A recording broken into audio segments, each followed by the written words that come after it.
Guys, through these smaller videos, I will be highlighting how Paul spoke the opposite of Jesus because he's the Antichrist. Paul is the Antichrist. So there is a direct contradiction and conflict. For example, this is very important. Ephesians 2:15, Jesus says, according to Paul, in Ephesians 2:59, Jesus abolished the law of commandments expressed in ordinances, the law of God, so that he might create in himself one new man in place of the two, so making peace. So he says the law of God stands abolished, and Jesus did it. Okay, but what did Jesus say? You guys decide then. What should we make of this? Matthew 5:17 and 18.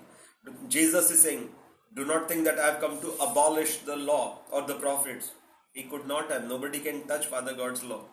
So he says, Jesus says, do not think that I have come to abolish the law or the prophets. I have not come to abolish them, but to fulfill them.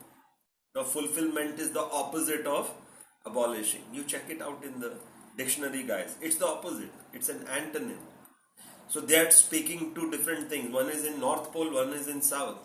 And the one in South Pole is Paul. And then Jesus hands out a stern warning after he has said that I have not come to abolish but to fulfill it. Matthew 5:17. He follows with this caveat, or you can say a warning. For truly I tell you, Jesus is telling us, until heaven and earth disappear, not the smallest letter, not the least stroke of a pen will by any means disappear from the law until everything is accomplished. Has everything been accomplished? Has the earth disappeared? What about the heavens? All is still there. Then how dare Paul say that the law was abolished by Jesus? This is the opposite. I hope you will keep this in mind when you study Paul and accept him as a 13th apostle, which could never have been.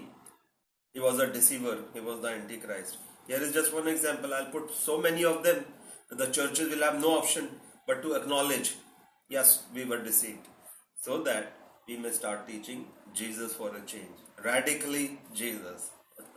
Thank you and God bless you.